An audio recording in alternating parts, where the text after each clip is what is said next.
E te atua whakamihi atu ki a koe mō tēnei wā o tātou, haere atu ngā hungamate, haere atu rā. E te haukainga o whakatū, ngā mihi kia koutou, taku honoretanga kia tū hui hui ai.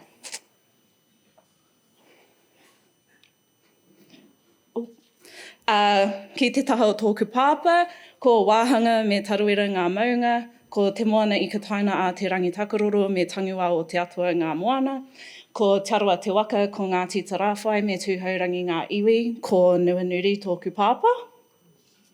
Ki te taha o tōku māma, ko mauao me maunga tautari ngā maunga, ko tauranga te moana, ko waikato te awa, ko takitimu me tainui ngā waka, ko Ngāti Ranginui me Ngāti Koro ki ka hukura ngā iwi, ko ngā huia Nuri tōku māma, ko Sinead Nuri taku teina, ko Siobhan Nuri ahau.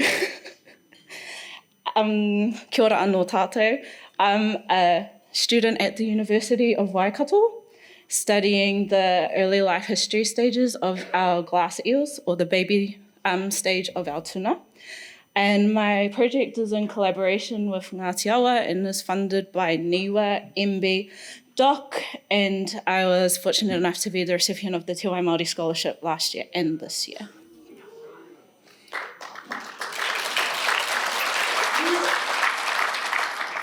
Before I begin my presentation today, I just want to acknowledge a handful of the people who have inspired and motivated me so far on my journey with this rangahau.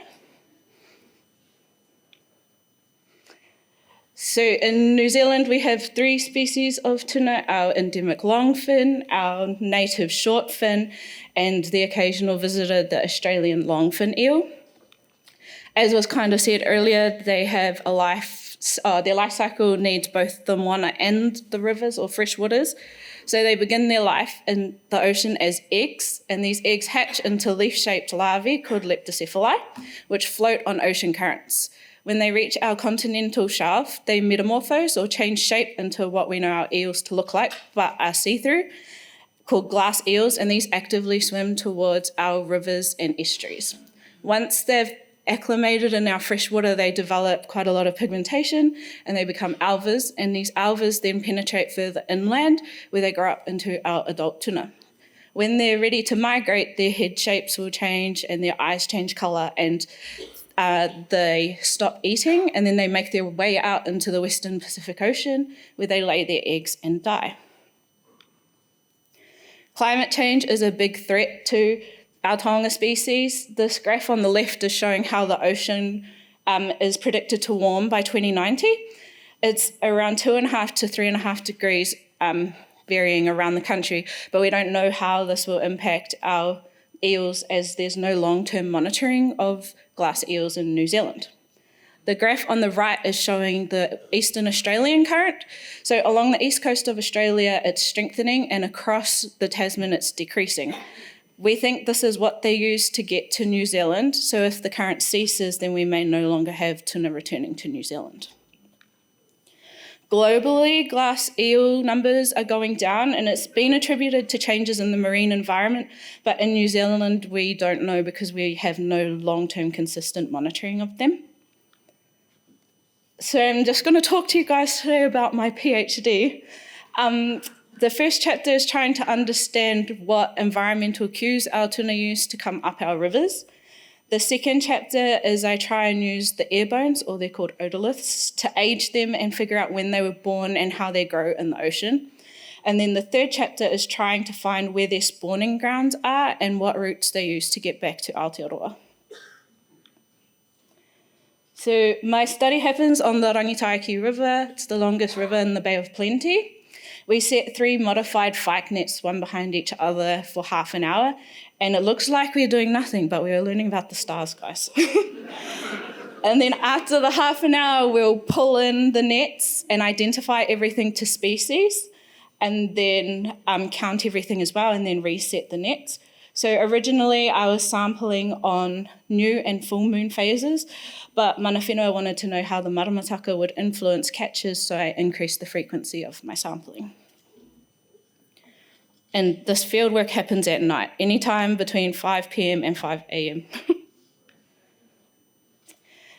Once we've caught everything, because the glass eels are too small to identify the species at the beach, we take them across the road to the campground in our makeshift lab, and we look at them under the microscope. So on the top is just showing how I distinguish between a longfin and a shortfin. So the anal and dorsal fin are real close together on the top, so it's a shortfin, and further apart on the bottom, so it's a longfin. We then look at their pigmentation stages. There are 9 different stages ranging from really glassy to fully pigmented. And the longer they spend in the water, the darker they get. So we know they haven't swum into the river recently if they're really dark. We also weigh and measure them. So I've looked at a range of environmental drivers: moon phase, lunar intensity, pressure, flows, but I left that out so I could talk to you about the maramataka. I'm assuming that everybody here knows what the maramataka is, so I'm not going to explain it. But on the top is our long fins, and on the bottom is our short fins. It doesn't really look like much until you overlap the maramataka. So the orange boxes are showing the days that, say, would be no good for eeling, and in the white spaces are the days that would be good for eeling. If you look closely, you'll see that all of our peak catches are in these white spaces, bar one by the new moon phase.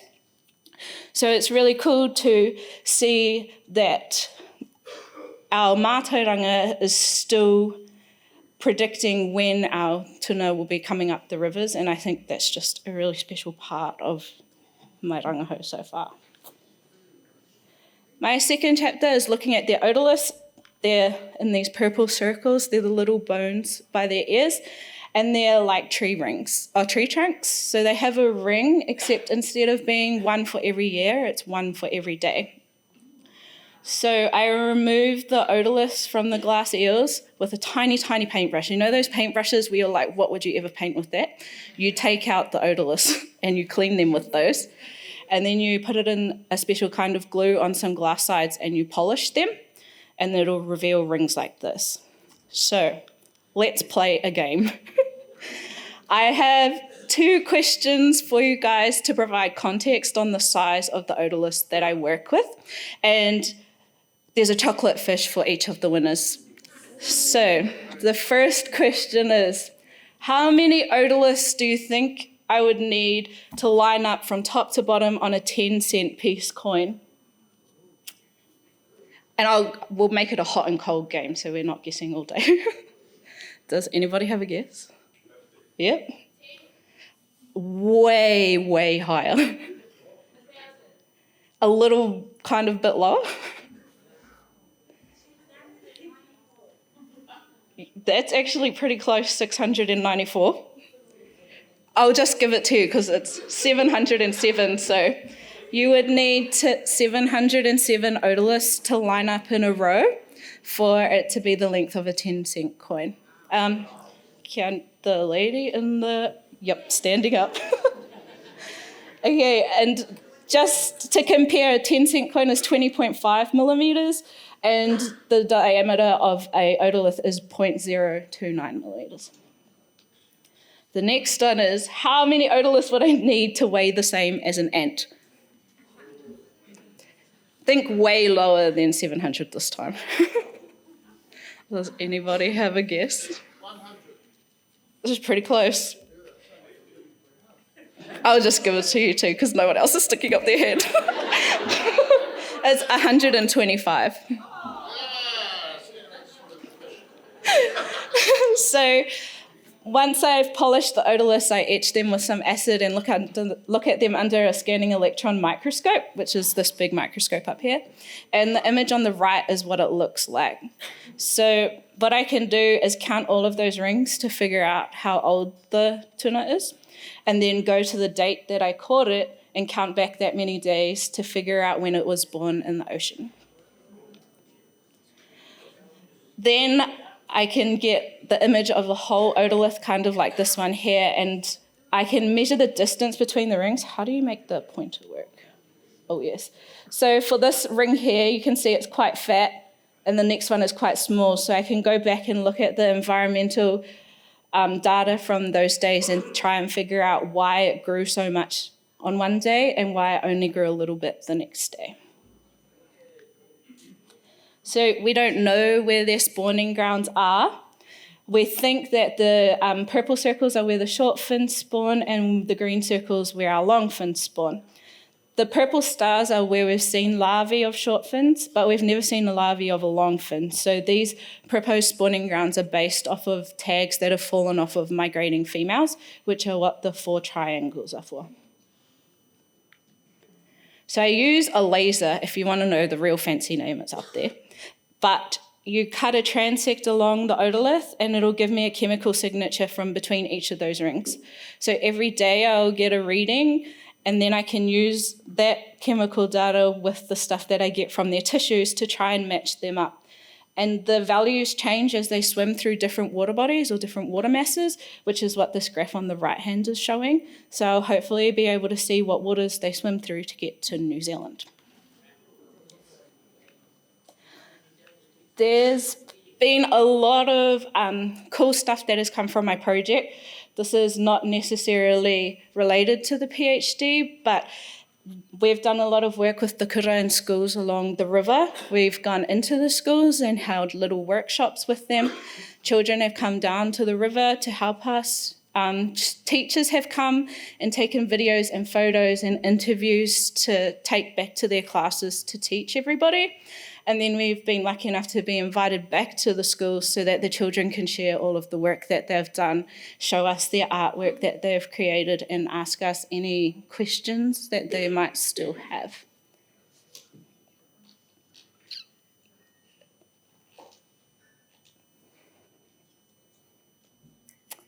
And I've also been lucky enough to be part of creating resources both in Te Reo Māori and in English for students looking at things that are found in our freshwater ways. And I know that one of the big things in schools for tamariki Māori is Māori succeeding as Māori. So I've been lucky enough to collaborate with a school.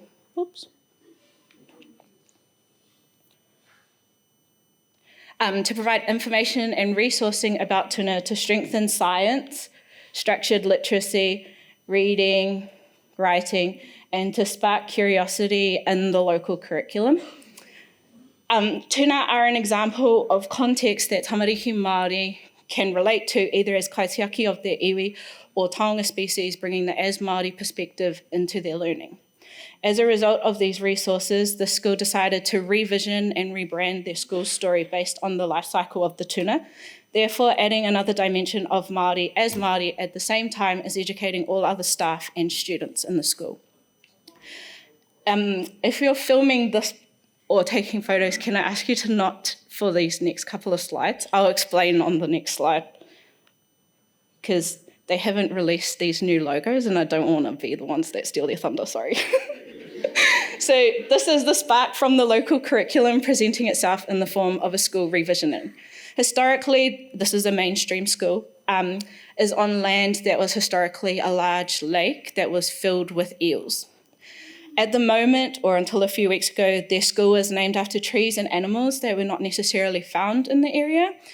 And so I was working alongside them, and now their year groups are named after the parts of the tuna life cycle. So the year ones and year zeros are ngāhua, the year twos are the larvae, the year threes are the glass eels, year fours are the alvas, year fives are the adult tuna, and the year sixes are the tuna heke getting ready to migrate out of the primary school.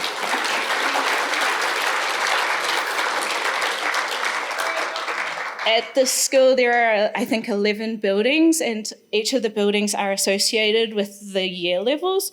And so we worked from renaming those from trees that weren't necessarily found there to the waterways that each of these life stages swim through. So for our eggs, we have Te Moana Nui a Kiwa and Moana. For our leptocephali, Waitai. For our glass eels, the Ngāti Awa and Kurutaitai. We have the awa, awa iti, aoroto, and finally the manawai, or the deep running waters. These guys don't know I'm going to do this, but can Will stand up, and Carwin stand up, and Eriora stand up, and Keanu stand up if they're still here?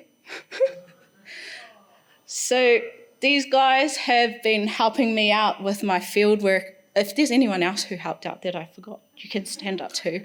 But my field work is pretty demanding. It could start at 1 a.m. and finish at 6 a.m. and I always had someone from Ngāti Awa out there helping me on the river. The biggest thing from this project is the collaboration and contribution and participation from them and my whānau. And through these connections, there was a lot of reciprocal transferring of knowledge between everyone, and I'm extremely grateful for everyone's support. I know my name is on here, but it's definitely not my project alone. It took a lot of people to get us here, and I just want to say a big thank you to everyone.